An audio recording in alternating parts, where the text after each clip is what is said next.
that disease will continue to, their careers, even those that survive, most of them are careers. You think you are being smart, but at the end, the disease will be reoccurring on your farm. The second problem is feed, because feed is very expensive. Feed ingredients are also very expensive. What do we do? Thank God our feed millers are around, because we hardly find commercial feed for feed.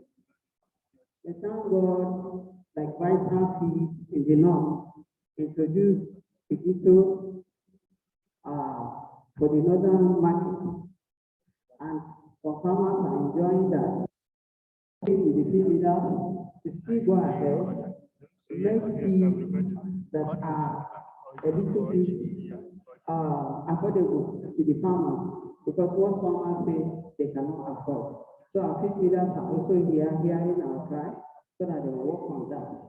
And another thing we can do as pig farmers is to buy these ingredients when they are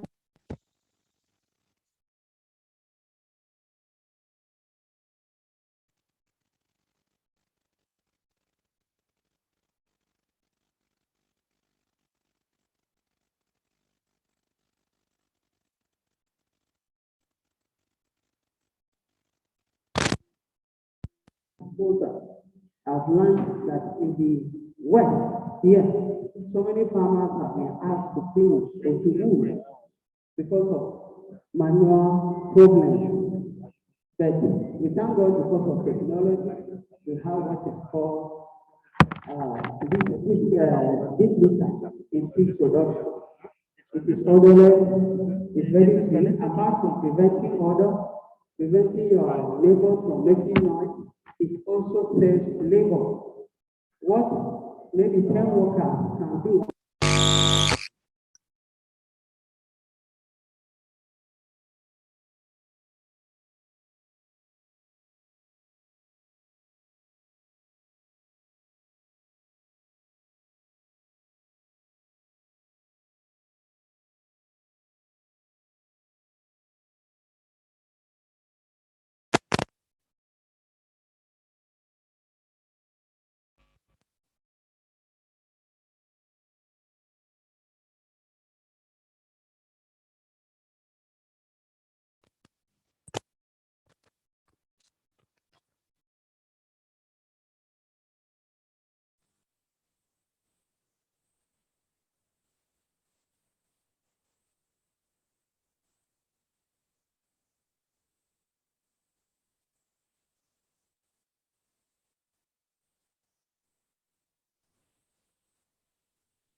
To increase the productivity of ruminant animal, and to also ensure that the products we get from these animals are safe. That is, they are wholesome for our consumption. What am I saying here? We're looking at the possibility of how to reduce the usage of synthetic antibiotics in ruminant animal production. I'm very sure we're all aware of superbugs. Superbugs globally, these are microorganisms that have developed resistance to antibiotics. And it's a serious matter globally. I have the privilege of living in the US for 11 months for a research work. And I tell you that in the US today, You cannot walk to any pharmaceutical store and buy antibiotics freely. But you can walk to any store and buy a gun freely. Which one is more serious?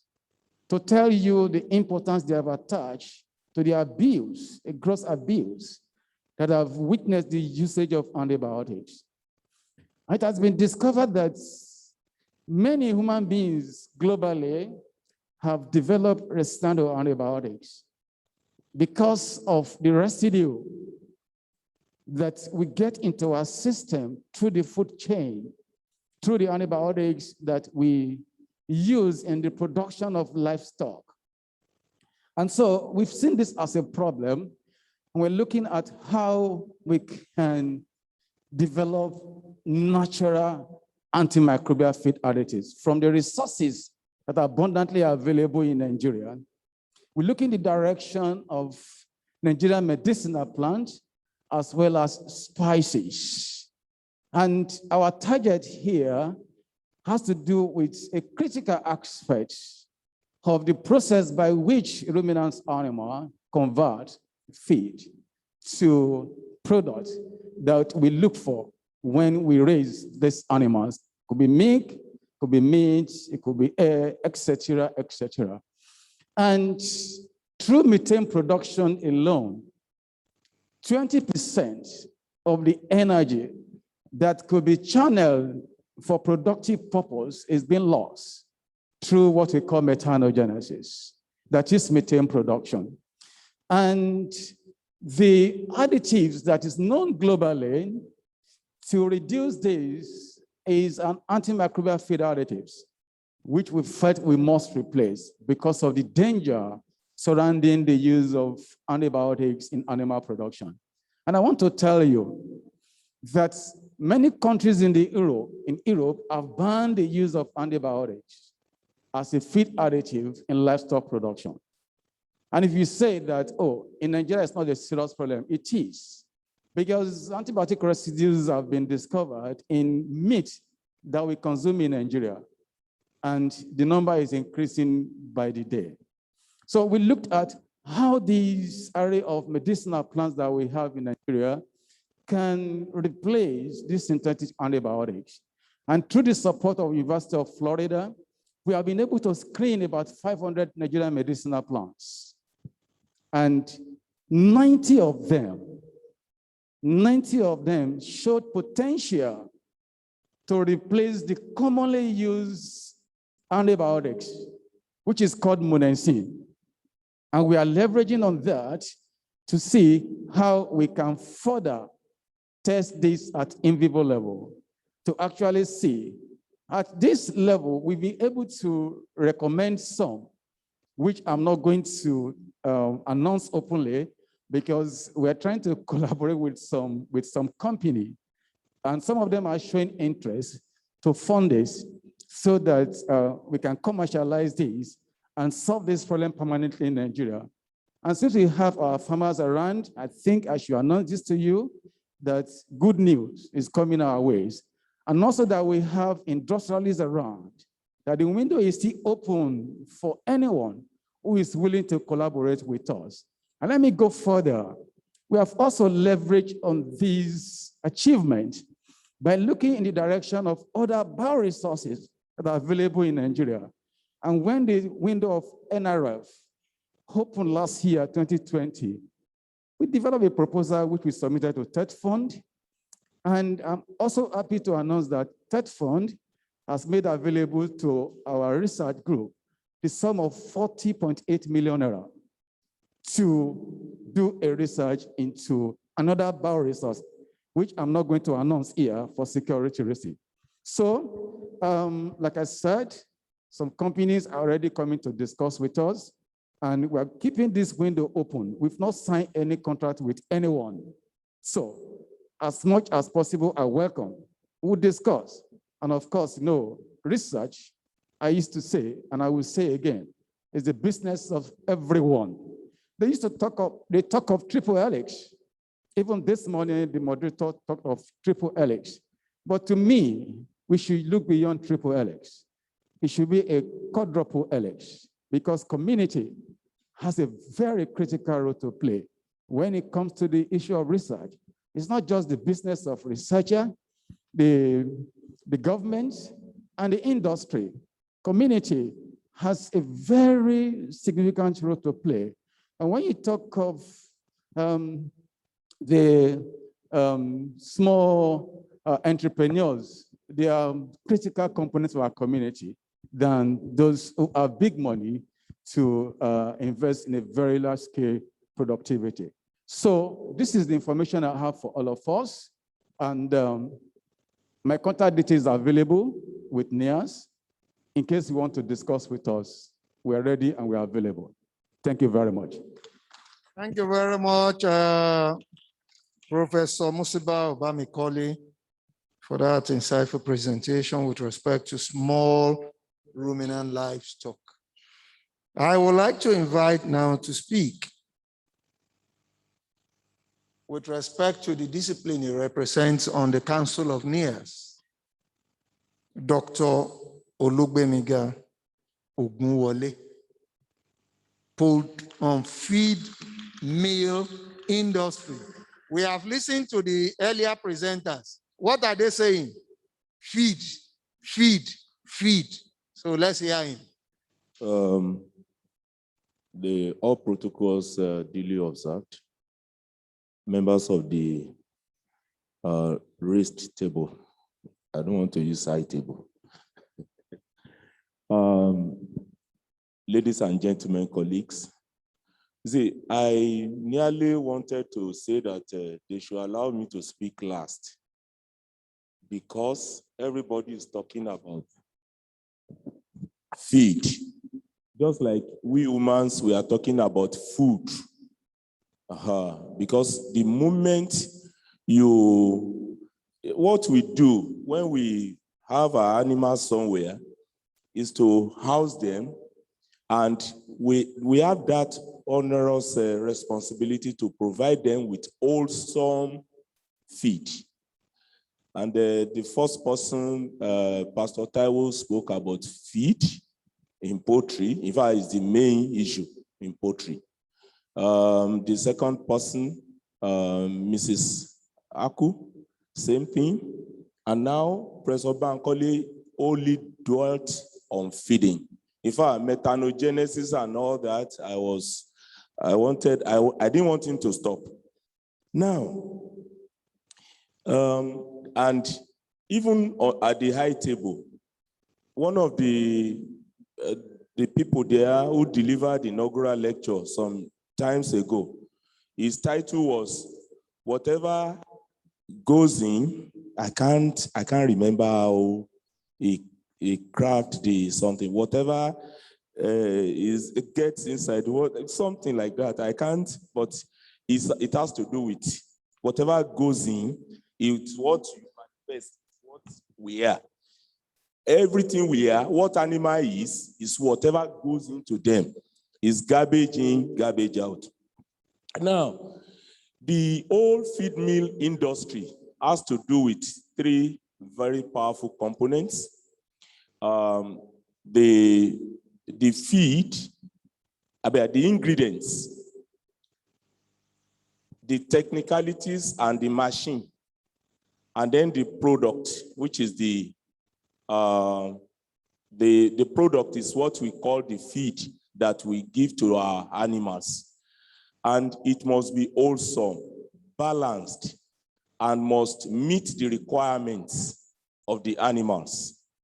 But what the problem in Nigeria is that we do not have this most of the times. Effort at looking at this are taking me into some researches into what the products which we obtain in our market, the feed that we have in the market. You discover that they are not same. They vary with the different companies. They vary with the different company, and that alone is a very big problem. You have adulteration, you have quackery. People who will come into the industry and do anything, well, with the aim of making profit. You have adulteration, you have quackery, you have contamination. And this is only predicated on poor regulation. We do not have, well, NIAS has just woken up some times ago, and they are doing a lot, but much more is needed. Then lack of knowledge. You see, to have a wholesome feed, you need a very good set of nutritionists. And nutrition is the most, when you say contaminated and adulterated profession in the world, everybody is a nutritionist, so they say. Everybody will claim is a nutritionist, but the nutritionists, they know themselves. The industry requires an excellent set of animal nutritionists that can put 2 or 3 things together to make a wholesome feed, particularly the monogastric producers, the poultry and the pig especially. They need, because an average omnivores, pig that we are talking about, poultry that we are talking about, they need an average of 52 nutrients, different nutrients, that must be contained in a balanced way in whatever is fed to the animals. So security and government things also they did not help the matter. Whatever is our ingredient, they are derived from cropping. And recently you've had a lot of banditry and all that in the whole of Benue. That is the food basket of Nigeria. The whole of Middle Belt, which used to serve as our soya bean, corn, even cassava in Nasarawa. All of those are sincerely threatened, and most of them are in IDP camp. So you know the effect is what we are seeing in our ingredient industry. They are not available. Maize rose from 55 naira to 240 now per kilo. And soya bean rose from 120 or thereabout to now 340 per kilo. It is not healthy for our industry. And that has, reverberating effect on virtually everything that is feeding. So what do? The way forward, we need appropriate regulation. Yes, NIAS has started, I said it. Lot of efforts are ongoing. In the recent past, lots of regulations have been rolled out. In fact, NIAS should be commended. There have been lots and lots of regulations in the recent past on feed milling industry and on poultry, which also dovetail and has to do with the feed milling. 1 minute more. Okay. We need more industry-based researches. Yes, not just every time there must be research into into the quality of our feed. Then we need security, appropriate staffing. Not everybody is a nutritionist. Not everybody can formulate feed. And we should have more research into the use of our additives. It will allow us to be able to deploy most of these less, unknown, all these non-conventional ingredients, which can be deployed with the use of additives and be made useful in the feed milling industry. Thank you very much. Thank you very much, Dr. Ogunwole. That was a nice one. Next to speak on livestock production and environment. I think somebody said something similar to that. Maybe Professor Bamikole, who said the triple helix, there is need for the community So if we are talking of the community, what is he saying in essence? In what, in the elementary breeding and genetics that we were taught? Environment. Professor Mrs. Cordelia Ebenebe, you are welcome. Your My time two starts now. presidents, Nias and Hassan, the registrar, I'm sorry, chairman of this particular session is number one. And then my two presidents are registrar, and of course the council member up here, and then chairman of All Farmers Association of Uyu, Akwa Ibom State. I'm so glad to be here. And to all the farmers, I say welcome once again. Everybody talked and they hammered on the feed, and then of course on diseases. And so mine on livestock and environment has to do with these two. I don't know if anybody has been to Songhai Farm in Port Novo, because that was my starting point. I got to Songhai Farm. I stayed about 3 weeks there, and I found out that there is a kind of recycling of everything in that farm. And whatever that is being done, there was no order anywhere. And that is because something was done. First of all is that the farm itself, as at the time I went, was powered using electricity generated from the droppings of the animal, the feces of the animal. They use the feces to generate power that supply the farm. And then they also use the same droppings, poultry manure, pig manure, and all of that, also to develop feed for the animals, with which they replace a certain percentage of animal protein. And that got me excited. I met with Professor Nzamude himself. We discussed at length. And as God will have it, opportunity came, because even though I'm an animal scientist, I'm also an insect scientist. So I belong also to African Association of Insect Scientists.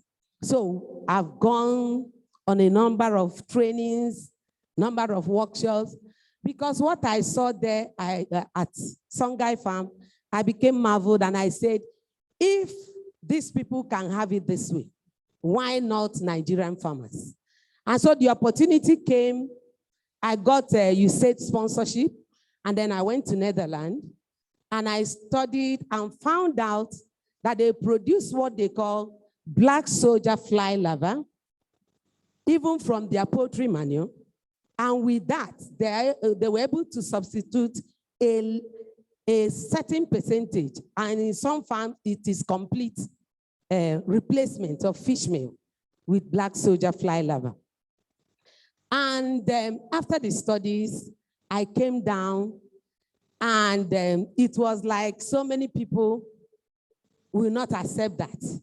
So I decided to go from farm to farm to do a trial, because we were taught on the entire cycle of production of black soldier fly larvae. And elsewhere, for instance, assuming I show my slide, you will see that there are companies all over the world producing black soldier fly larvae. Like I was in Netherlands. In Netherlands, we visited 3. One was producing at the rate of 20 metric tons per year. Some were producing, I went to, what is it called? Protis Farm. I went to Protis Farm. I went to Millibeta. And then I also went to Belgium. In Belgium, I was at Thomas More University. In that place, they were not producing only black soldier fly larvae. They were also producing grasshopper. They have a farm for grasshopper. So I said, what are we talking about in Nigeria? If all these countries developed, if you go to Canada, you have Enterra farm. Even here in Ghana, they have developed big insect farms. The other day, there was a lecture it was an American company in Ghana, Aspire. Those ones, they produce African palm weevil. So I said, if all these people are now making use of this resource, then we in Nigeria could also do the same. So like I said, I went to a farm.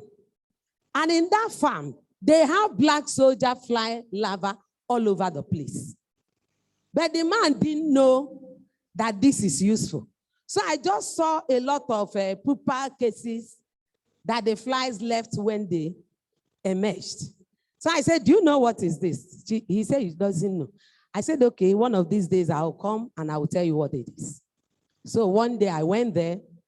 I think what actually took me there finally was that we had a workshop in school. So, and then, in fact, let me also say this, that in livestock and environment, I told them about it. They said they were coming to learn.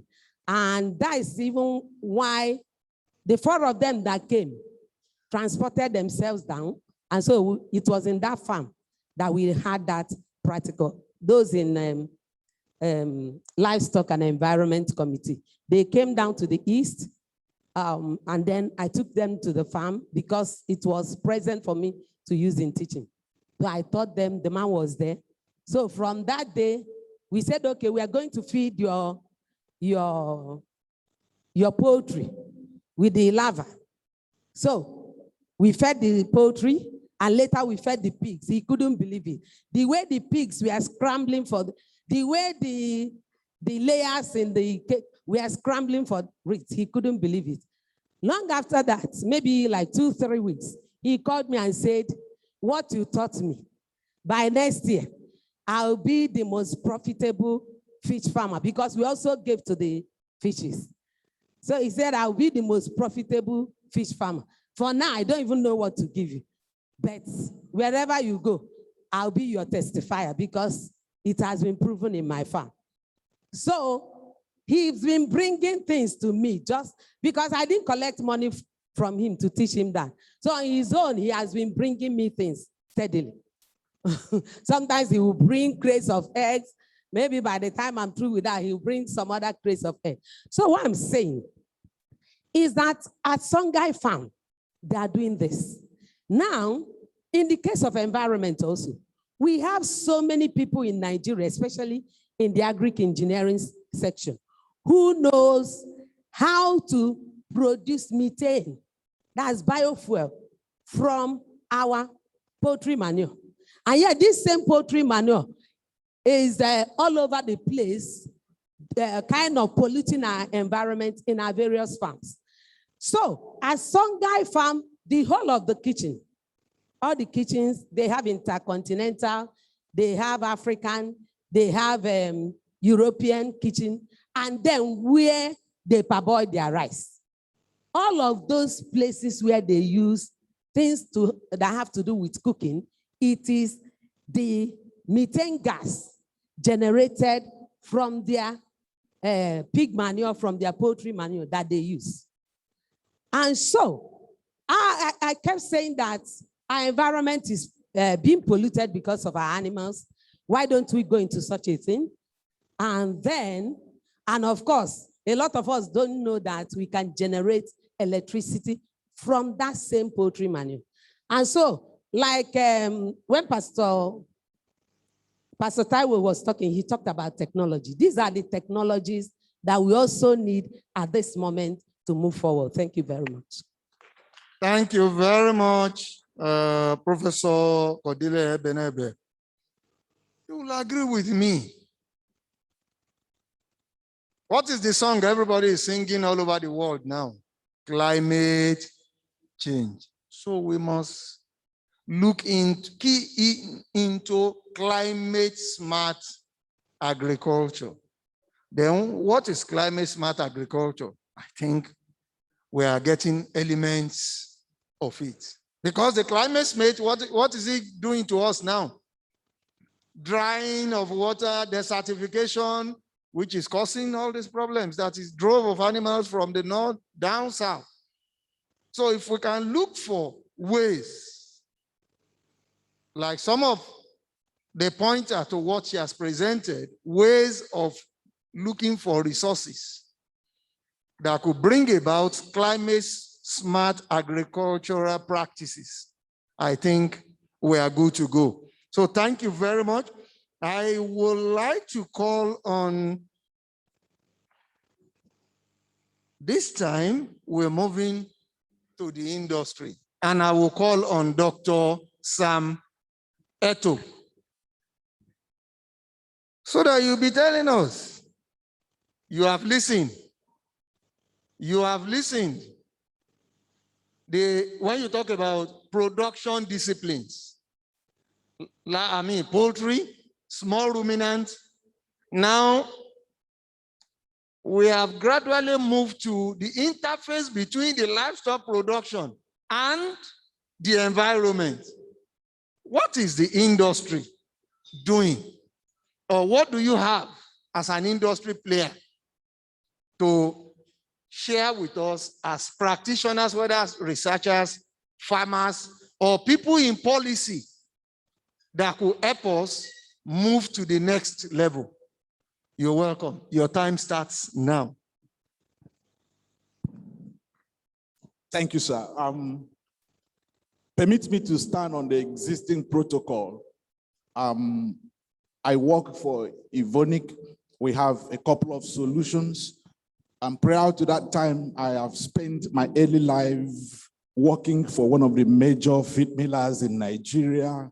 And I have, to an extent, without being immodest, hands-on experience that cut across feeds, feeding, and the interactions in the farm. But I want to say this. If you went to school about the time I also passed through the secondary school, our parents, used to buy a certain textbook for us then. And then, sir, I know most of the professors must have done this also. If you're in the science class, there are 3 books you carry: the biology, the geography, and then there's the popular chemistry textbook. Then so that people will know that you are a science student. And thank God that we are applying all of those now. But in the chemistry textbook, when I read the first page, what I saw was the definition of chemistry that said chemistry is life, chemistry is environment, chemistry is you, that is us. So I would want to discuss, picking from all that we have had before now. I want to also commend all the speakers that are people that have spoken before me. But I want to quickly introduce us as Evonik Leading Beyond Chemistry. And so I'll pick the interaction in the farm, the feeds and feeding, considering the environment, because one thing is clear: if our children must continue where we are going to stop, there must be some certain level of sustainability. Hello. Now, at Evonik, what we do is we're a specialized chemical company, but I specifically work for the Animal Nutrition and Care Division. We specialize in amino acids. We support feed millers and integrated farms, large farms. So we have a lot of solutions, but I'll pick them step wisely, starting from what the former president of ASAN said when he spoke. He said something about the way forward is efficiency. So we're going to look at efficiency in farm management, efficiency in deployment of resources, efficiency in the physiognomy, the anatomy, and the physiology of the animal. Then we'll look at the gut biota. Today is very common in Nigeria. People talk about crude protein, but I want to emphatically say that to the animal, nutritionally speaking, crude protein is irrelevant. It's nitrogen multiplied by a certain factor. And if I borrow from what Dr. Ogunwole said, soya cake, groundnut cake, any other source of protein that we're talking about today, be animal protein sources, they're expensive. And if you pick up a typical Nigerian feed today to analyze, we emphasize crude protein. Now, you may have that crude protein and it is not balanced. In the last lecture that we talked, the pre-conference symposium, and Professor Ote said something that I want to quickly, speak about now in 1 second. It was talking about, deploying sand, adding sand to the feed. But you see, input suppliers have gone ahead faster than the feed millers and even the integrated farmers who mix their feed. Pick any soy, particularly soy meal today in Nigeria, analyze for ash. After the analysis for ash, analyze for, there's a particular, I've forgotten if I remember, I'll let us know, analysis that will show you the content of sand. You'll find that what Professor Ate talked about is already incorporated. So in Nigeria, you have a lot of the raw materials that are adulterated. So talking about standards, if you don't understand standards and you don't have to be patient to not even doing the analysis now that is important. A lot of us run analysis. The information that comes from that analysis, do we X-ray it? What information do you distill from that? Remember, we are still talking about efficiency now. Efficient deployment of raw materials, efficient deployment of resources. Also, even the animal that we are feeding. Madam talked about pigs. And because you want to jumpstart your winners, you load them with protein. The same for any other monogastric. When you load them with that crude protein, the one that is not digested will cause you issues because at the hindgut they gather and then it is passed out. It's before getting pushed out. It's predisposing the animal to bacteria that are injurious to the animal. So that also leads me again now to efficiency of deployment of materials again. We have, if you look at the program booklet that we have, front page inside and the back page inside, we have advertised 2 products. Guanamino is basically a specialized amino acid. When you talk about issues with energy, balancing the energy in our feeds, you could innovatively, now in this era that we are, what we require, what we need is at the farm end, at the industry end, at the feeding end, we need to be innovative. Sometimes innovation may mean working outside the box. Fine, you pick up a textbook, it tells you you need 50% of maize for this to balance, but you have competition between maize, between the animal and the man. What do you do? If you deploy these additives, it helps. So feel free to contact me or ask for that. The numbers are there. Ask further questions about Guanamino and we'll be able and willing to help you implement. Now the other side is everybody in Nigeria, it's a challenge. We know about antibiotics. Antibiotics, yes, because of the residual issue. And now, I don't know how many people have done the research here, but there are documents to point to this. Sometimes we just pick out the antibiotic growth promoter and then put a certain probiotics, and you see the performance of the animal go down, down, down. It shows that the animal system is a biological machine, that there are other portions, elements that are working together. Now you need to have an understanding of the integration, then see how do you deploy the probiotics to make it work. And that is why we are preaching a message not about only probiotics, not about only eliminating antibiotics in our production, even though we know what the challenges are. We are saying there's a better concept. And so we have developed what is known as the God Health concept. God Health concept.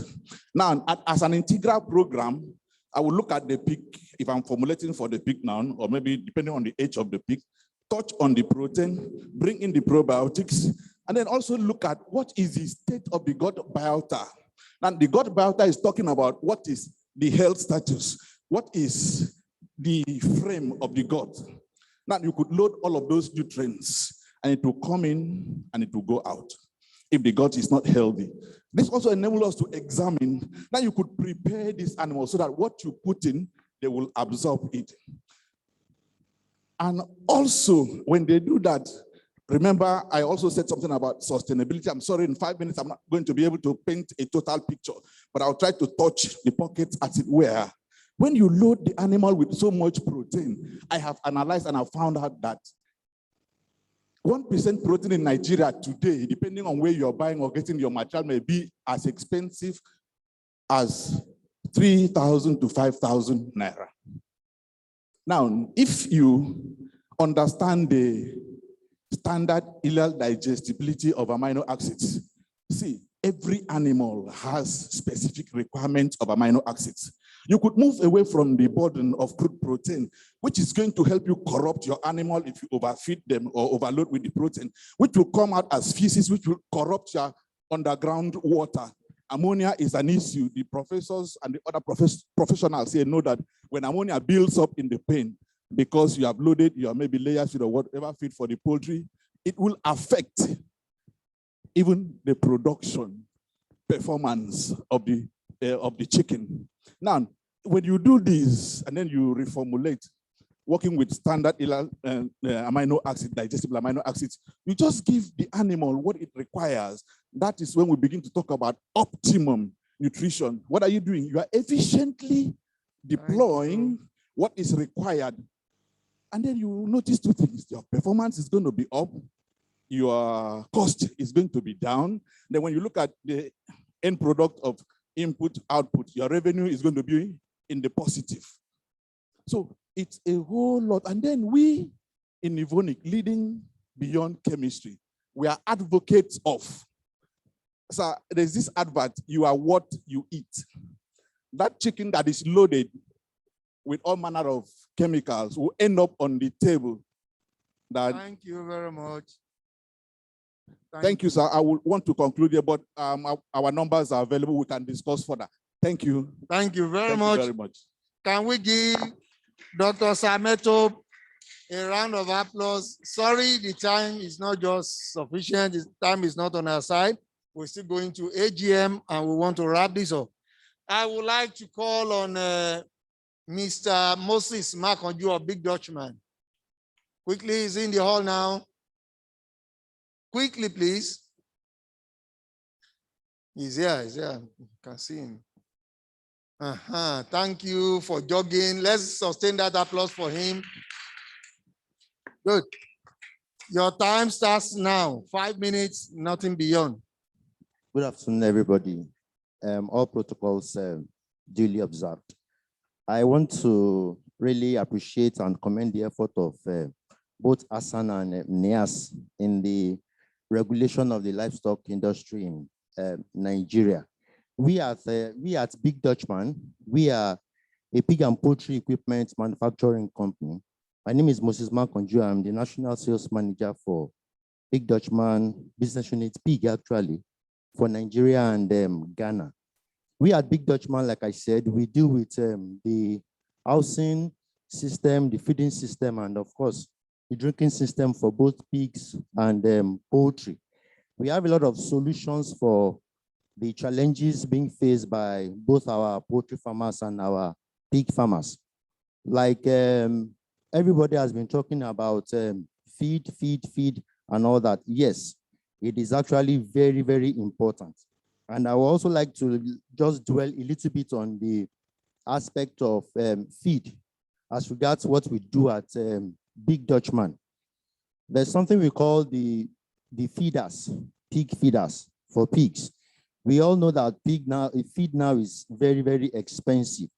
So, and most of the farmers, the pig farmers actually now, when they pour feed on the floor, it's like, to me, when I meet with the farmers, I tell them it's like you are pouring gold, you are pouring your money on the floor, which should not actually be so.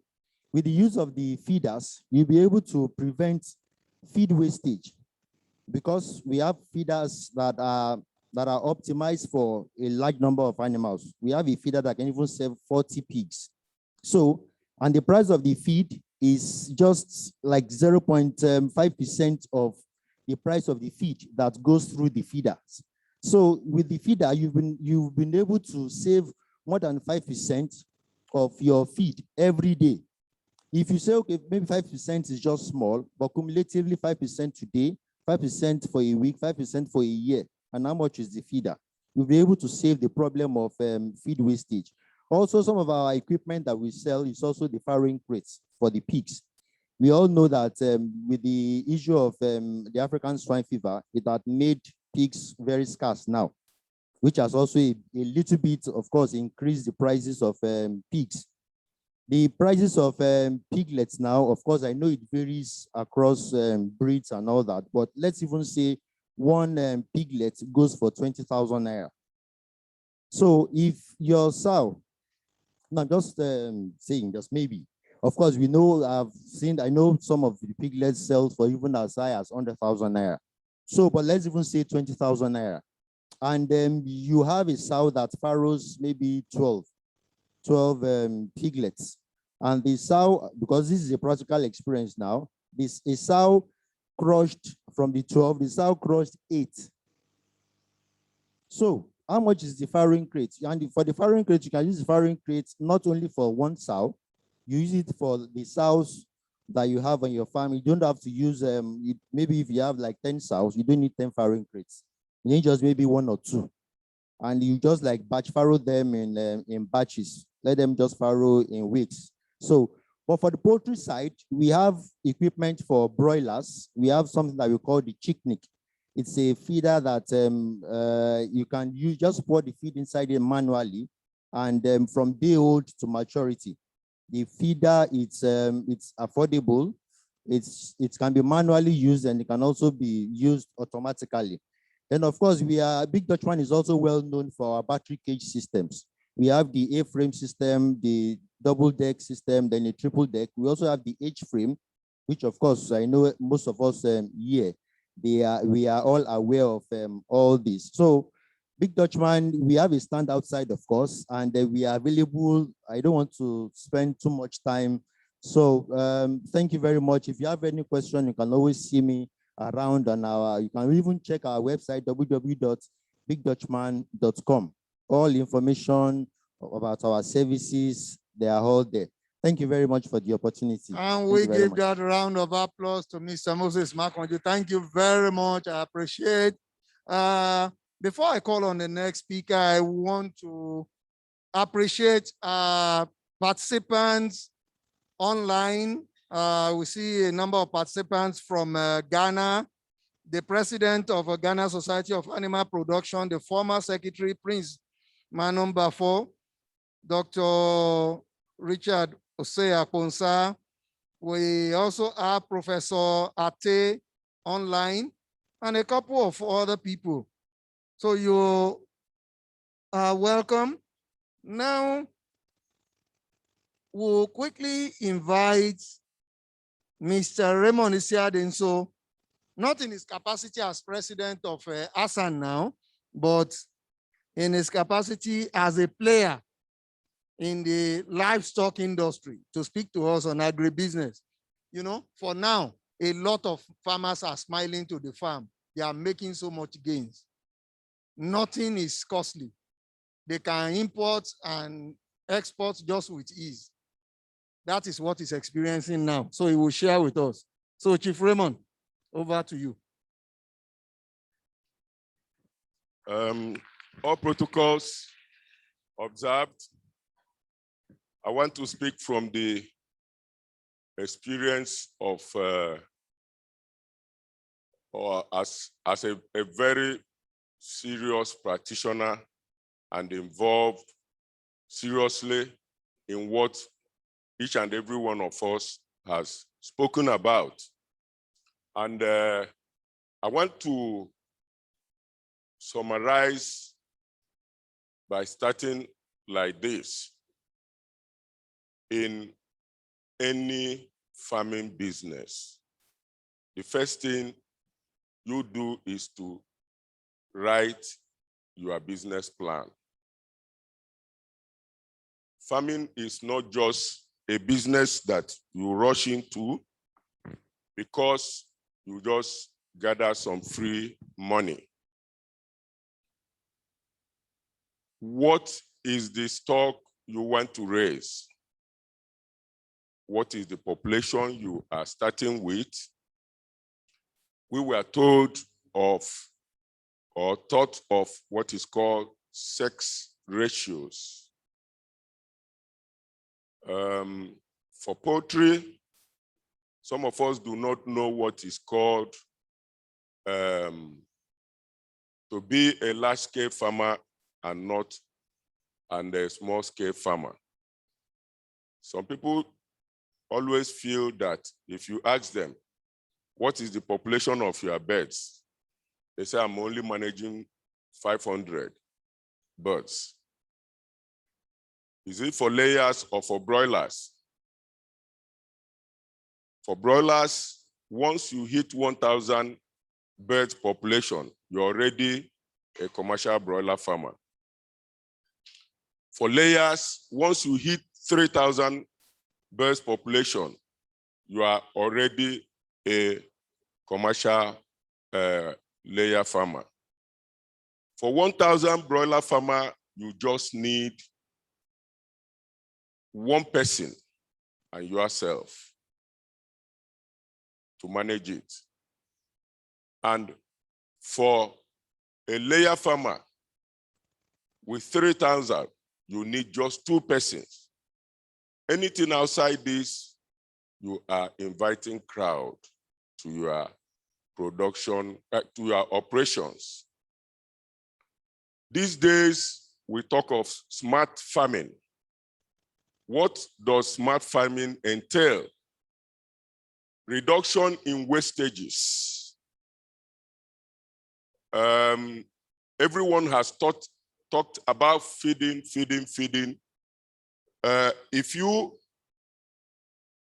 If you want to do a layer farming, what do? You obtain from the breeder's manual or standard feeding requirement from DOH, from every day, every week. 1, the feeding requirements for your birds and the weight expected. Once you have this knowledge at your background, nobody will cheat you. The same thing for broilers. Whatever operation you are going into, the same thing for pigs, the same thing for cattle, the same thing for fish, and whatever stock you want to go into. Now, having gotten this information, you talk of the location of your farm. There is no need locating a poultry farm near a swamp. There is no need locating a beef farm or dairy farm near a swamp, because you attract food rotting and infestations of some sort. But a fish farmer could locate his farm near a near swampy area with high water table. Depending, if you want to involve your operation in either what is it called? The earthen pond. But if it is not earthen pond, concrete, then you don't need.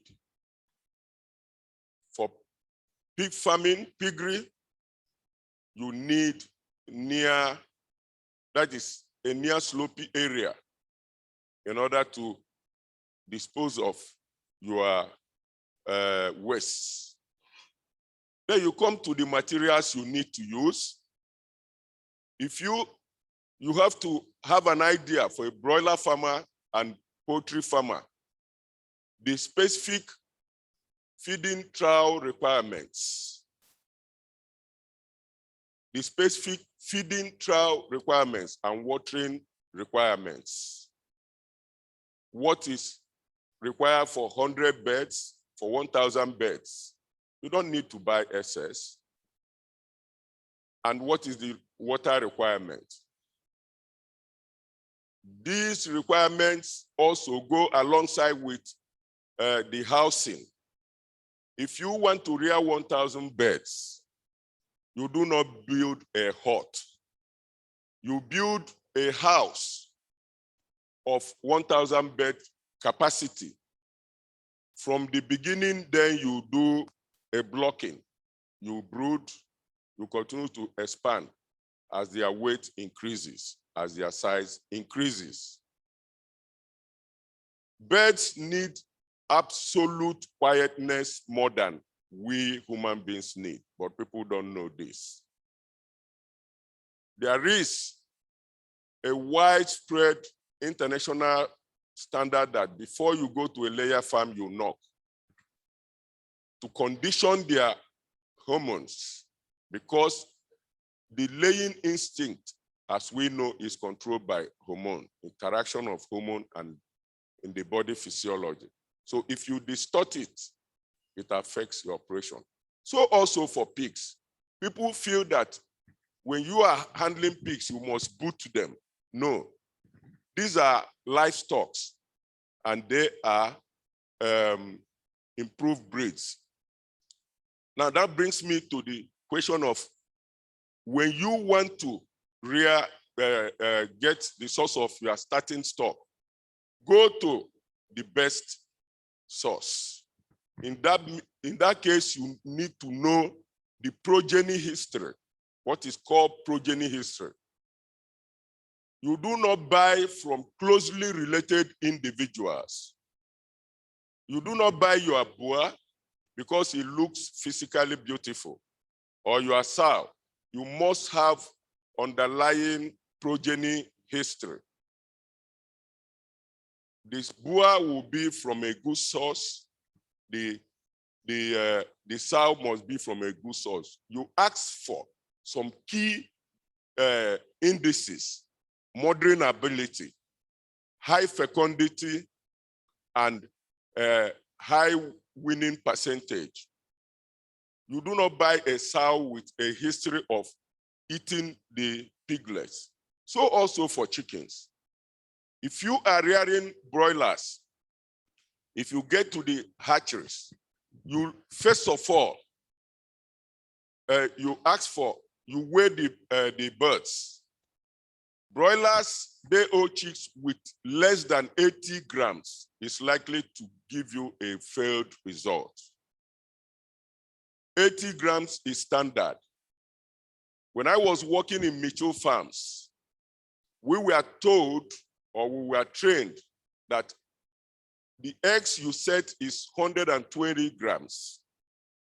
120 grams, the wastages, the chicks will come out as 80, while the wastages is 40 grams. So from there, the startup point becomes very good. The same thing is for cattle. You want to rear a beef cattle. What do you look at? The environment. In the down south, the whole south, we have issues of tsetse fly infestations because we live in the savanna forest. In the north is near Sahel. So you do not bring cattle that will not withstand tsetse fly infestation here. If you must bring, there must be a crossbreeding. All these are well-known facts. We live in one-way tropics. If you want to rear pigs, you will definitely have pigs, large white and all that. Now, to summarize, when you get all these initial practices right, that is what will enhance the feeding that we are talking about. If you get an inbred animal or a poorly sourced stock, if you feed it the blood of human being, it will not give you an optimal result. So with this note, and if you use a poor equipment, poorly formulated feed, you will not get good result. So I want to tell us today that smart farming is all about utilizing all these knowledges. The key aspect in any of these animals that I have mentioned, where you have to take care is the gut. Boosting the gut integrity. Boosting your gut integrity gives you the result. No matter how beautiful your animal looks outside, and the gut, especially the villi, is serrated or diseased, because what is you give the animal gets digested, filtered in the blood, or from the blood into the small intestine, the centers of absorption. And what is absorbed is what is utilized. And what is utilized is what gives you your optimal result. Thank you so much. Thank you very much. Raymond is adding, so you can see a practitioner speaking. Another round of applause for that, please. That is something we will have paid for. I can see MD Rostar sitting before me. But now, because I can see MD Rostar, on this side, I see MD Mid-Century. On this side, I see CEO, a regulating body.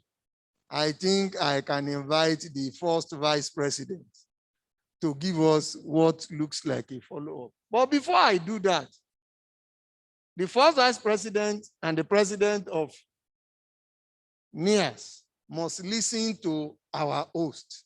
If we have we're having interactive meeting with the farmers, particularly based in Akwa Ibom State. And we have on the table here with us the chairman, All Farmers Association of Nigeria, in the person of Prince Basi Nwang.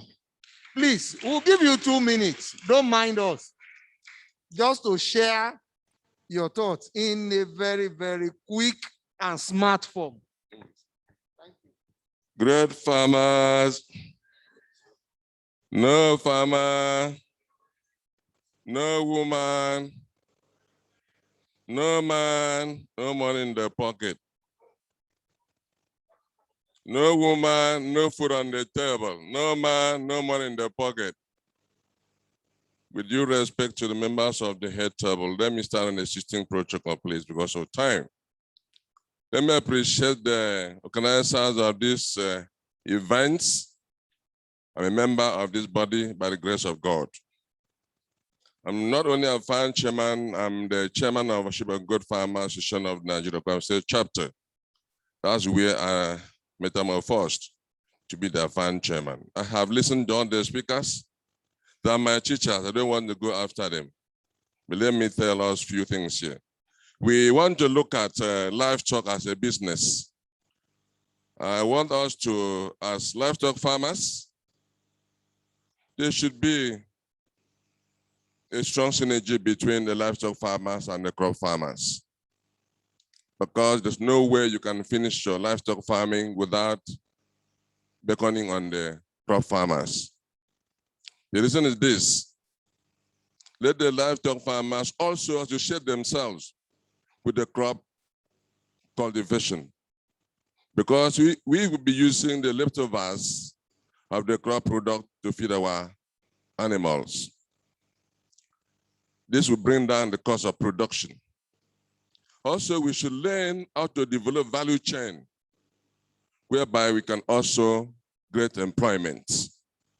I should not be the producers of the goods. I'm the one taking to the markets and the one to go and butcher them.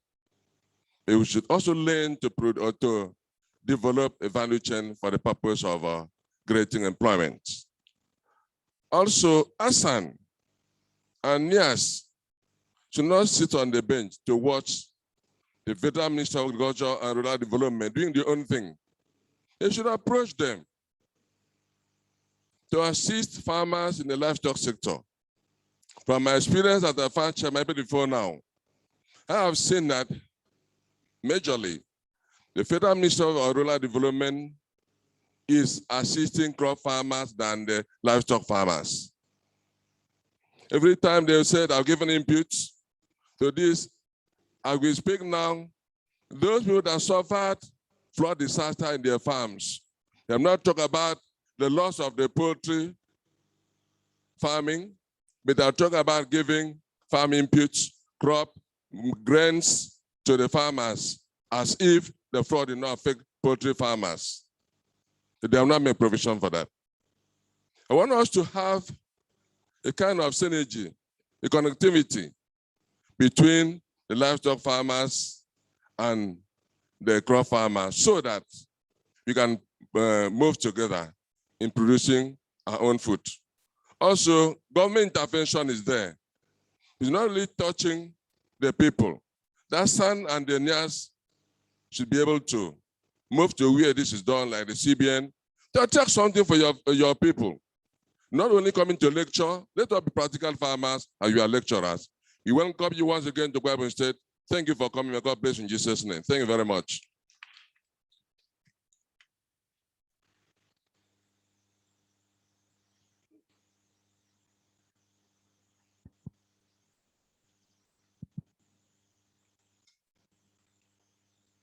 Good afternoon, great farmers. Great farmers. I like that slogan. And I think I want to agree that all of us here are professionals. We are already either in research or we are farming. What that means, therefore, is what I want to say, everything that has been said here before, but what I want to say is to give a few nuggets. First and foremost, the question is, do you want to succeed? If you want to succeed, then there must be a reason. So you start with the question, why? Why are you farming? Why are you in research? The whole purpose, if you're in research, is to provide a solution to an existing problem. If you are farming, whether you're a crop farmer, whether you're a livestock farmer, you want to provide food for people. But you are not going to do that and you lose at the end of the day, which means you want to provide food at a profit. So you need to look at that. That is the starting point. If you don't start that way, then you are going to lose. For those of you who are students of the Bible, you know, when Paul was talking to the Corinthians, maybe Pastor Taiwo can bear me out here.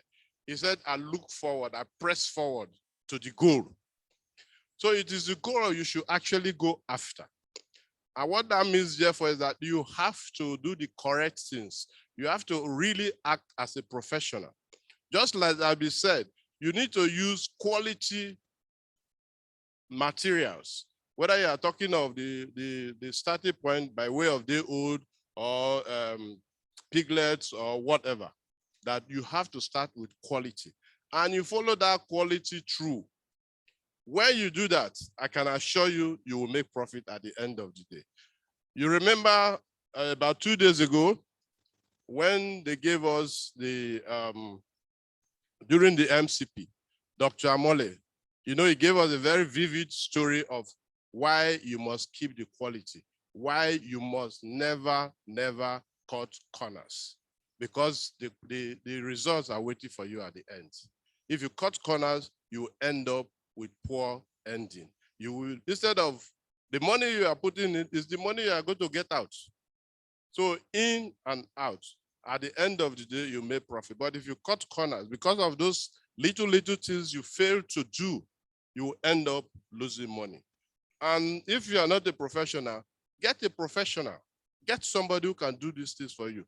You might not be jack of all trades. You might not know everything, but seek out those who have the information, those who have the knowledge, ask those right questions, and then you can actually make profit. Having said that, you must also look at your finances. I know most of us farmers, we don't look at finances at all. We will say we are not accountants, but you must know about simple record keeping and simple bookkeeping. Because when you keep the records, you can follow through, and at the end of the day, your enterprise will be, because we need sustainability.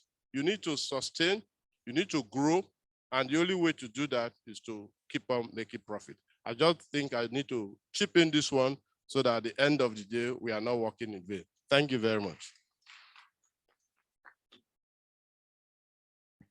Thank you very much. That was a nice one from another practitioner in the industry. Please, 1, 2 questions so that we can round up, because we have, I see number 1, Professor Oshinowo, number 2, Dr. Raymond, Dr. Ramon from Futo. This masquerading. The man behind you, that's the person I saw before. That's number 3. Number 4. And then I will, number 4. Number 4. Okay, number 5. Number 6, 7, 8. That's all. Please know your number. But please, I plead with you. If what you intend to speak on or make comments on have been said, can you please just allow it to skip? Number 1, Professor Oshinowo. Who is having the mic, please? Quickly. Thank you. I want to thank all the speakers. I have a few comments. The first is on poultry feed. And what I was going to say was the need for poultry and pig farmers to engage with crop farmers, or do backward integration, or invest in storage. And looking at specific case of pigs, what is the solution to African swine fever? Is it therapeutics? Is it vaccination, or what? Let's look for a way and fund a research to actually solve this, because it's been a persistent issue. And unless we face it squarely as a professional group, it's not going to go away. Then I want to commend the Vice President 2 of NIAS and the President of ASAN, who were honored yesterday as captains of industry.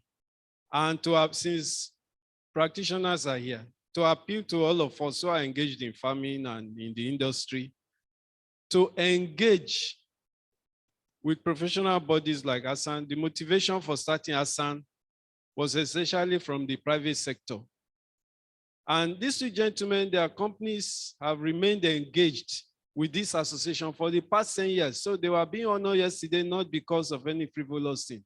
They funded, they've been attending, they've been personally committed, and they stand as a model for the rest of us to follow. Finally, I want to point out the paradox of the West African goat, the West African dwarf goat. Why is it despised in Nigeria and celebrated in the US and Australia?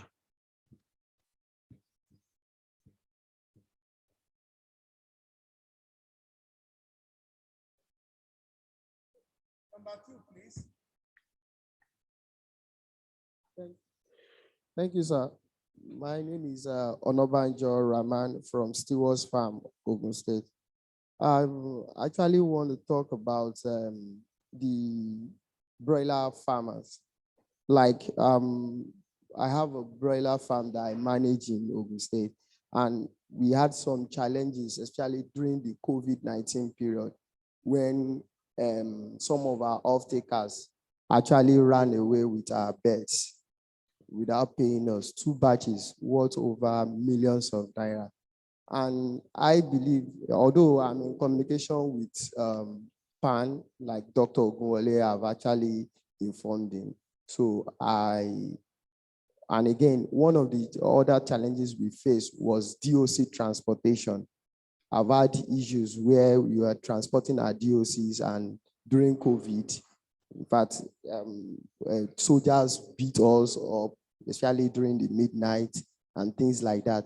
And again, just like the registrar mentioned yesterday, they are working on regulations, especially for DOC transportation. If you are transporting DOC from Lagos to Umuahia, you look at the kind of bus they use to pack chickens. Before they get to Umuahia, we have over 20-30% loss. So when you approach this CHI, ZATEC, and things like that to provide their bus or to provide their lorries for transportation, they'll tell you no. And we are handicapped. Me as a small scale farmer, I can't afford that big truck to transport my best. And I think NEAS need to, or ASAN need to negotiate with government to bring back marketing board. I only read about marketing board while I was in secondary school, because we should be planning for another outbreak of disease. COVID-19 is here today. What about 20 years time? Another one will come and we'll be stuck at home. If we can revive marketing board, during COVID-19, people cannot go. Government can absorb these products and later distribute in smaller communities while we keep on producing. Thank you very sir. much. Thank you. Number 3. Please indicate so that the mic can be brought to you. Okay, thank you very much. Yeah, thank you. I'm Comrade Ime Akparia. I'm a civil servant and as well a practicing farmer. Please, I want to thank all the speakers today. You've done so very much. But I want to make a suggestion, sir. I feel in a forum as this, it would have been of much benefit for the farmers, for the banks to be here. For the banks to be here, at least to inform farmers here of available windows for which they can avail themselves for facilities. Thank you very much. Thank you very much. Number 4.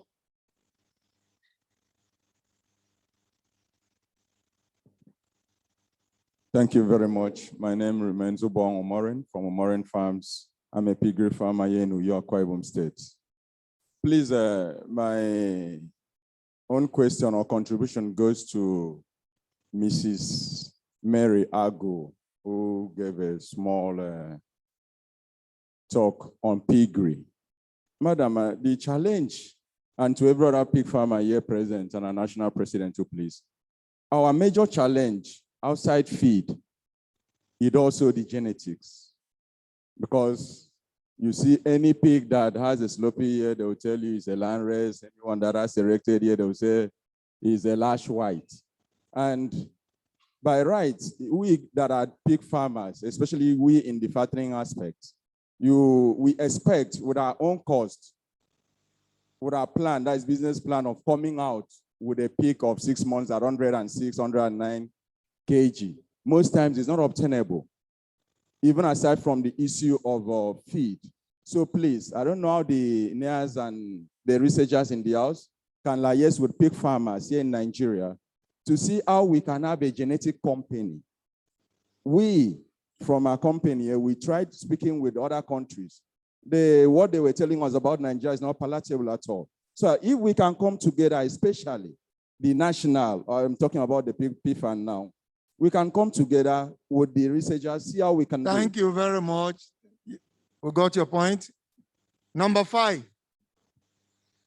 Yes, that's the microphone there. My name is Uwe Mo. I'm a poultry farmer. I had a bad experience, and the experience was that of the eggs being eaten by my birds. And I tried all I could, especially on Sunday when I go to church. When by the time I come back, almost 50% of the eggs are eaten. It has nothing to do with the introduction of calcium in the. I have a deep litter, I operate a deep litter system. And it has nothing to do with calcium. It has nothing to do with feed. I just feel it's a type of birds. My experience, what I actually did afterward to reduce the percentage to 90% is that I, instead of having an open box, nesting box, I decided to cover the top of the box. And covering the top of the box at the front, the entrance, I decided to also make a thing that looks like a curtain. Cutting using the bags of feed. I cut the bags into serrated way that the birds actually can see through, and just to mimic a dark space within. And so what then happened was that actually reduced the percent eating habit of the birds to about 95. But what I want to really ask the people who are really, because they are here, the manufacturers, is to try to see if they can produce something that looks like not a cage system, but something that we can put on the ground, just like what I did, the nesting board, modified in such a way that the birds can actually go in. They don't stand, because if they stand, they will have to actually knock the birds together, the eggs together. Thank you. Number 6. Somebody's by your side. Yes, thank you very much. I'm Ahmad Sanusi Zakaria from Federal University of Dusama. Please speak out. I'm Ahmad Sanusi Zakaria from Federal University of Dusama. My take on this talk is a lot of presentation has held, and at the end of the thing, I see that there are aspects where they spoke about gluts. I think some of us are missing something, particularly those in the industry. We concentrated on only feed, technology, housing. What about processing equipment? Locally adaptable processing equipment. I think that is a very large area that will help our local farmers to avoid or to move away from all these activities of lack of market, lack of patronage. In a situation whereby you have this COVID-19 that restricts you from moving things from one place to another, you will be stocked with your products. But if there are locally adaptable technology, we need to have this synergy between the producers, the engineers that can produce something that will dehydrate this particular product within a short period of time and keep them for a very long period of time. Thank to you. utilize Thank later. you. Yes, Got your point. thank you. Number 7. Good afternoon, ladies and gentlemen. My name is Solomon Ekong, the chairman, Port Association of Nigeria, Akwa State chapter. I want to thank all presenters of this forum, but there's something that I observed which I want to raise an appeal, and that is centered on it seems there's no synergy between the researchers and the farmers, because I expect that at this level, all research work, all the new innovation should be tested in their different commodity groups, like the association. For example, I heard the madam talk about black insect development. For those of us who have gone out, we've seen that practice. But now that we have got it here now, I think the best place to utilize it is to take it to the users, the poultry users. We are the ones that are looking for alternative means of feeding our birds, because we know the conventional feed is becoming so expensive. So if there's a synergy of the researchers with the farmers in their community group, it will go a long way to help us, and it will give us, that confidence that what we're about doing is not just coming from a quack, but for professionals. Thank you very much. Thank you very much. Number 8. Thank you, sir. My name is Oke Iram. I need an advice. I want us to look at this statement objectively. As a farmer who is growing up and does not have a financial base, and this farmer happens to have a Hello, sir, crisis. speak out, move the microphone close Okay. to your mouth. As a pig farmer who is growing up with less financial base and suddenly experience African swine fever, and our speaker had said, you dispose those pigs that are infected properly. And then you don't have the money as a farmer, and you have the market, haven't seen the symptom manifested. And you say the farmer should not sell, rather the farmer should bury the pigs properly, knowing quite well that the government intervention will not come, and if it may come, it will come very, very late. And so what advice do you give to farmer at this point? Then secondly, I want to know whether this ASAN and NIAS has a disease reporting platform, because some of us are not in that platform. And if there is none, please, I am appealing that there should be a disease reporting platform for ASAN and NIAS through the farmers. Thank you. Thank you very much. That has been a robust, we've had a robust session. And because of time constraints, responding to all these questions is a big challenge.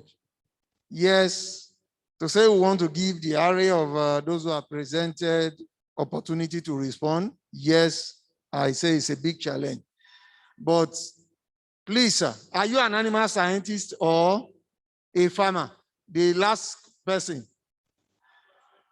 No, not you, sir. The person that asked question, the last. You are a farmer. Are you a member of Pig Farmers Association of Nigeria? Okay, go and register with the known body. There is a platform.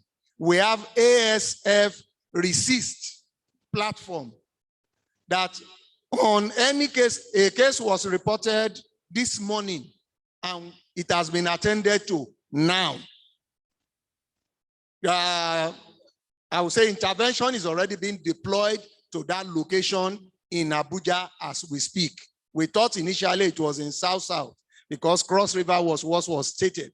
So if you are registered with a known body and your reportage is through that channel, it will be addressed. But with respect to African swine fever, whether there is no way you must, there is no other way to dispose other than to sell. Sorry, sir. One day, somebody will have ASF infected animal sold to you with a large stock, and then it will infect your stock and you suffer ASF. So if there is any trace of it, the best thing to do is to dispose of. If you can consume, consume. Thank you very much. That will be just to take that off the shelf. So with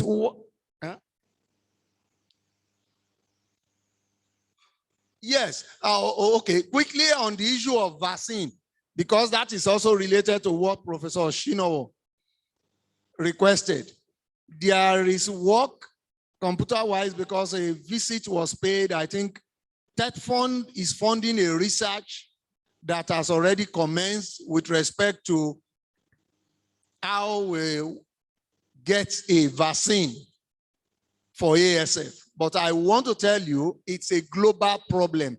There is no vaccine anywhere in the world, quote me.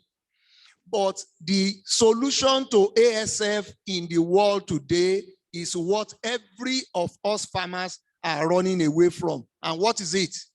Biosecurity. If you don't biosecure your farm, this idea of selling infected animal to another farmer, and why we're having it as a yearly occurrence, we bring in animal from Cote d'Ivoire, from Ghana, from Republic of Benin, comes in through Okearo, spread to other parts of the country. If we can stop that, you can be sure the problem is solved. So please, biosecurity, But like I've said, TED Fund is funding a research that has just commenced with us. Senegal is also doing that because I have seen that, but they've not been able to come up with something. China is on something, working on it. US is equally working on it, but nobody has succeeded in getting a vaccine against ASF. I think I can quickly tell you that. Based on the time that we have, Mr. President, sir, we are to have the wrap up with you. I see Professor Bamikole raising up his hand. Whether the others are raising or not raising, they have a right to respond to whatever has been directed to them. You don't need to, please put your hands down. Don't embarrass me, Professor Bamikole. Your insistence on raising up your hand will not make me call you unless I have the right permission. Sir, can we give them 1 to 2 minutes to respond to? That is from each of them, sir.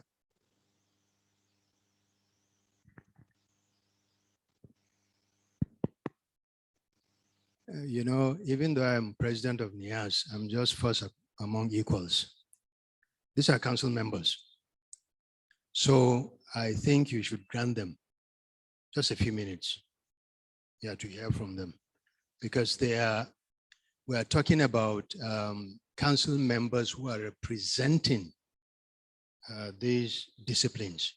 And I think there is a need, you know, they gave their presentations and they gave challenges and possible solutions.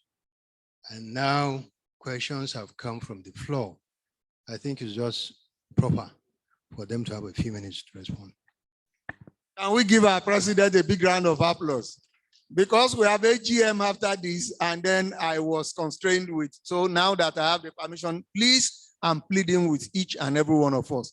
Let's just start the way we are seated to respond. Okay, microphone to Professor Bamikole, please. Quickly, your time starts now. Okay, thank you very much, sir. Please, let me start with the Evonik man. I hope he's still very much around. I'm happy you talked about sustainability, and I think you passed through University of Benin when I saw your face the other time. One thing I want you to know with respect to your emphasis on sustainability is that in Nigeria today, we don't have an indigenously manufactured feed additive. None. And please take this message back to your company. One way of achieving sustainability is to look inward, and you must begin to look inward. Thank you. The question raised by Professor Shinowo, that West African draft goats are despised in Nigeria, and they are celebrated in the US. It's not only in the US. I saw West African draft goats in China. I saw them in Korea, and they are performing wonder there. It's simply telling us that these animals are grossly underutilized. We need to tap greatly into the potential of this animal. Thank you very much, sir.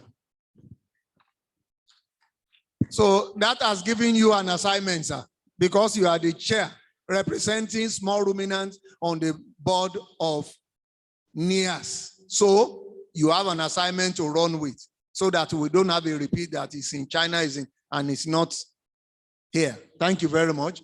Yeah. Any other person who has a who has been, Mrs. Aku? Okay. He has answered part of the question. Biosecurity is the solution to African swine fever. As he said, farmers are running away. Biosecurity means having a solid fence. I always tell pig farmers, your farm is not a zoo where everybody comes in and goes. As you allow your farm to be a zoo, that is how it will be a place, breeding place for ASF every year.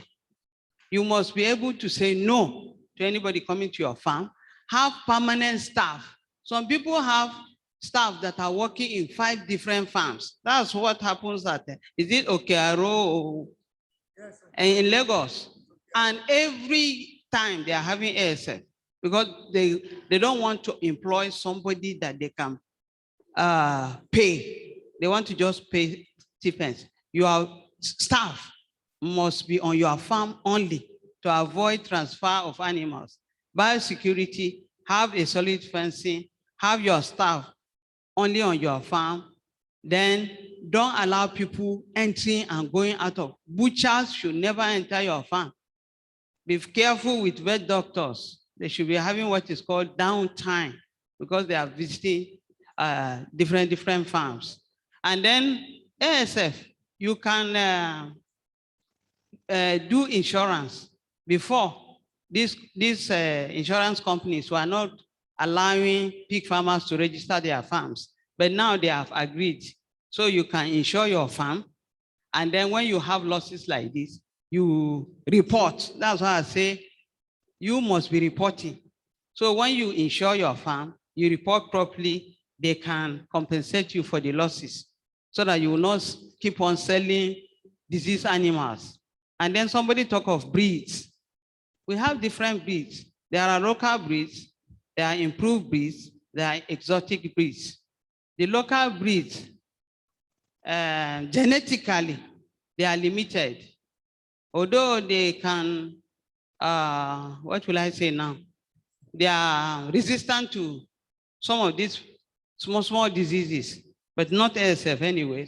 Most of them are carriers of this ASF. No matter what you do, their productivity is limited. So go for the exotic or the improved breeds, and you will get more profits on your farm. Thank you very much. Thank you very much. Pastor Adeoye, please.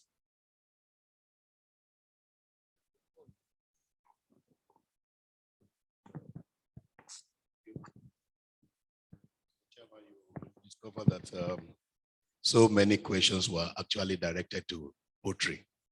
So I want to ask, broiler off-takers not paying? We experienced that before. There are 419s who want to buy your product and not pay. Don't sell your product on credit. If at all you will sell on credit, ensure that you have instrument of payment. What do I mean by that? Let them give you a check. That your check is an instrument you can take up legally. I did it for a customer. She would not want to pay, and I presented the check. I ensured the check bounced. That is criminal, and you can take it up to a court of law. So don't sell your product on credit. DOC transportation. Buy from reputable archery. We have been told that. If you buy a large quantity of DO chicks, they will deliver to you. Of course, we have issue with overzealous security agent during COVID.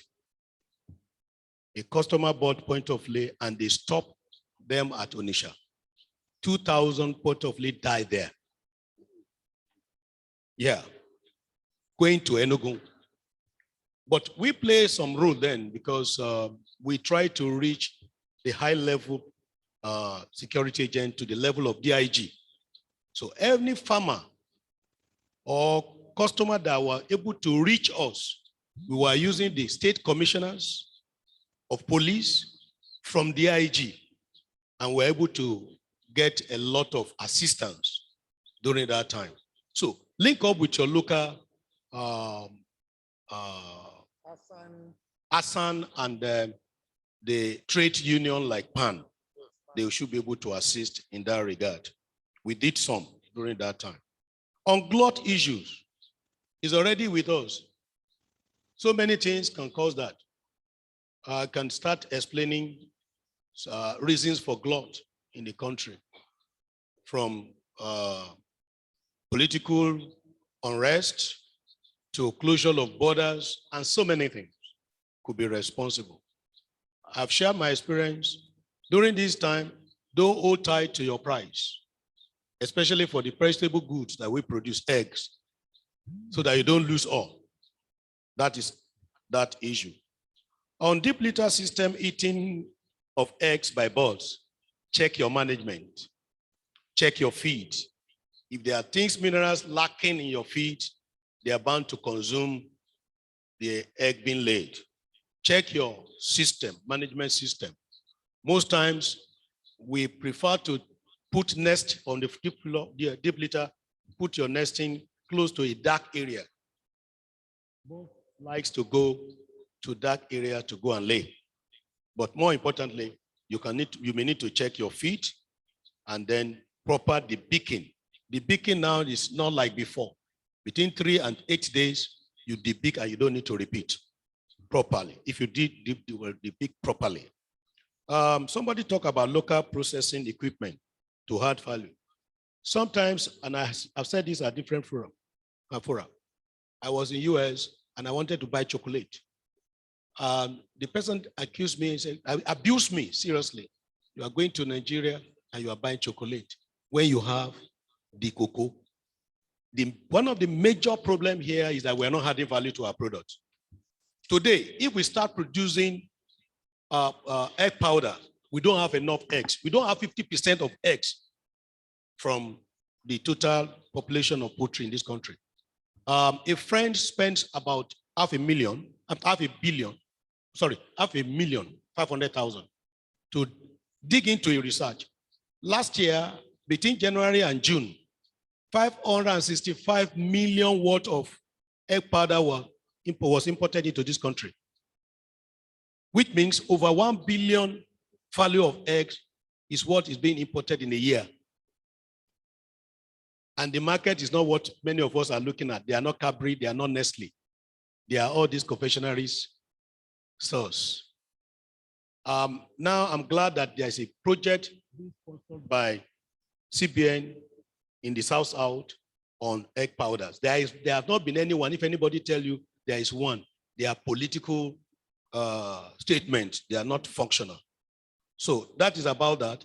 We hope that if we start adding value to this product, it will be better for us. Then the synergy between researchers and farmers. Honestly, I would like to take our leaders up as well. How many farmers here can boast that you see Shika Brown in the market to buy? How many can say that we have Alpha? Because we are not putting business aspect to it. If you patent that and somebody buy the patency, they can take it up more than what we are having. Even me as an animal scientist, I don't know the details. And that is the business aspect of the research.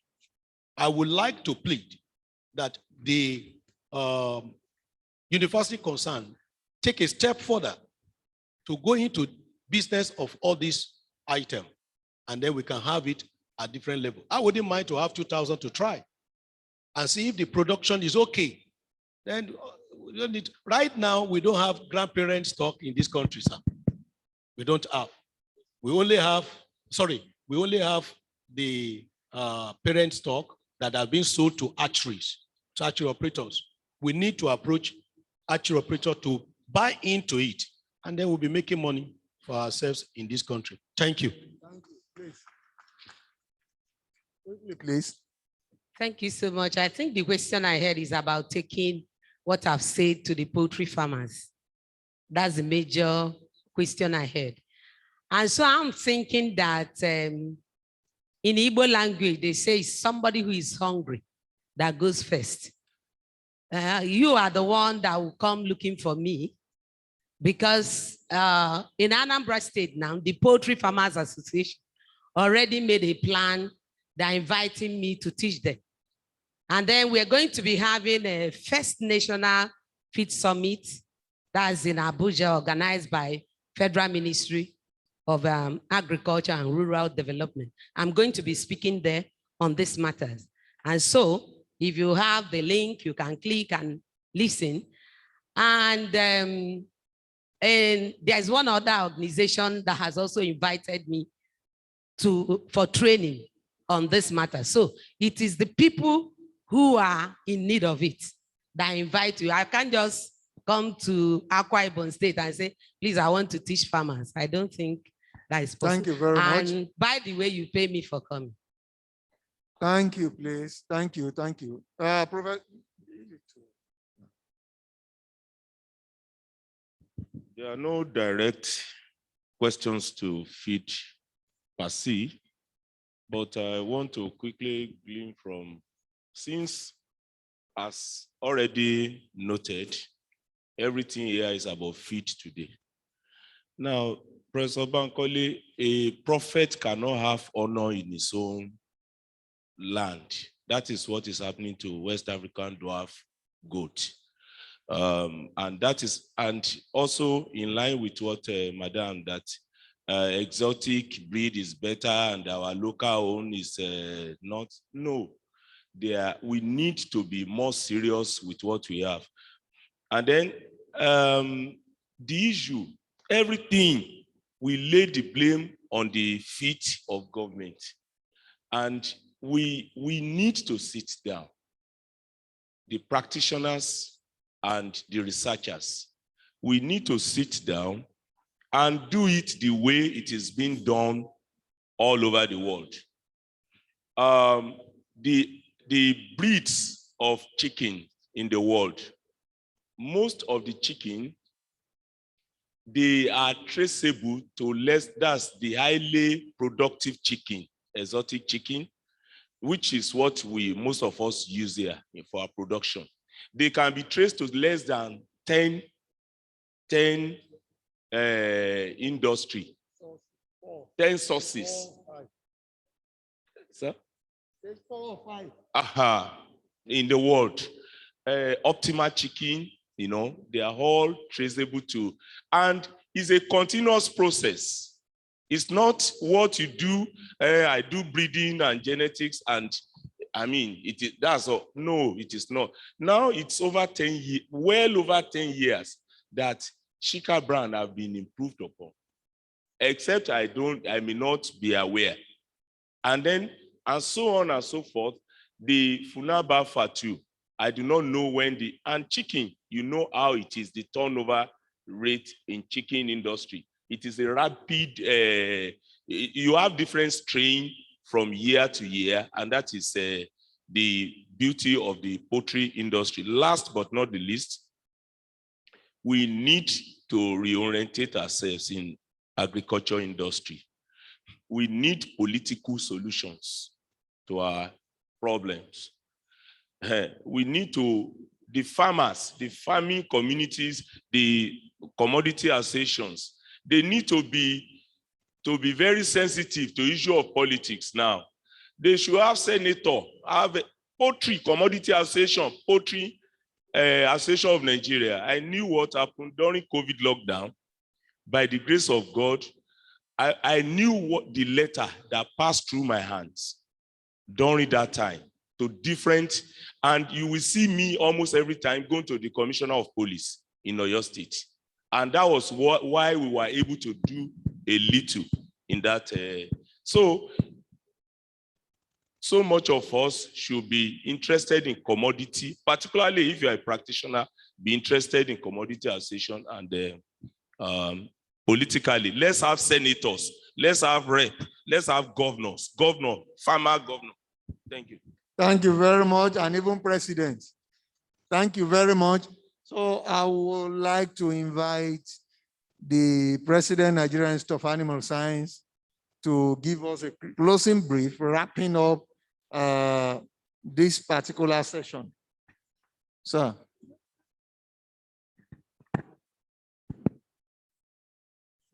Thank you very much. I think it has been an exciting interaction, but I think in future we must have more time so that we hear from the farmers. Most often in this kind of arrangement, you hear more of the same thing from the researchers, from the scientists, but less from the farmers. So I hope next time we'll have more time so that we'll have interactions. And this is not the end. I think even after this event, I hope that you have contacts of all our members of council, and you can always reach out to them if there are issues. And then, they also have their own constituencies. So I'm sure they will reach out to you in one way or the other. But I think overall it's a very good benefiting session. Thank you very much for coming. Just give the vote.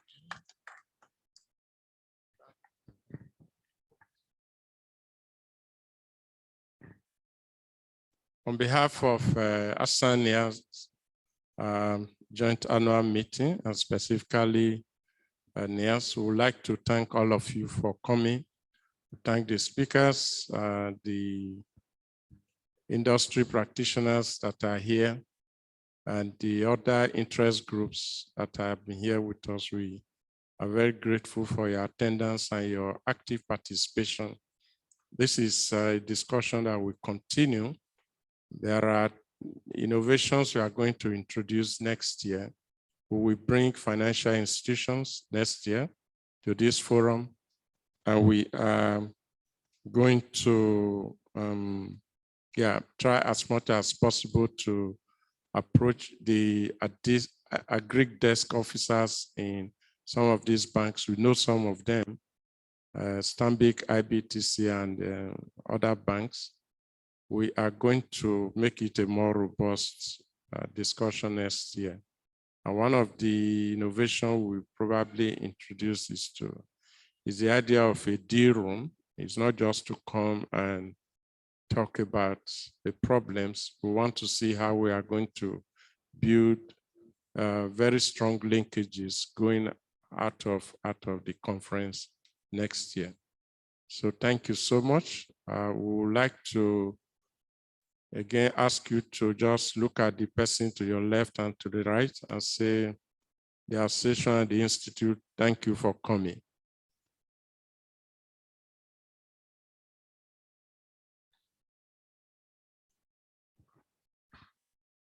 So with that, we have formally closed this interaction section. We will clear the hall now and move on very quickly to the NIAS AGM. We want to ask council members to stay behind. You don't have to go out. Council members, ASAN, NEC members, BOT members, and also our seniors who are 70 years and above. Those 4 categories of people, you can stay behind in the hall, but every other person, please, you have to go out because we will have to accredit you to be in the AGM. The AGM is not an open forum. You have to be accredited to be in the AGM. You have to be a registered animal scientist with a current annual practicing license. So please, if you are not a council member of NIAS, you are not a member of ASAN NEC, you are not a BOT member of ASAN, and you are not 70 years and above, kindly exit the hall and get accredited to come in. Again, I repeat, only members of NIAS Council, members of ASAN NEC, members of ASAN BOT, Board of Trustee members, and seniors 70 years and above, they have the privilege to remain in the hall. Others should please kindly vacate the hall. All photographers should vacate the hall. We don't admit photographers during the AGM. Every other person, please leave the hall because the AGM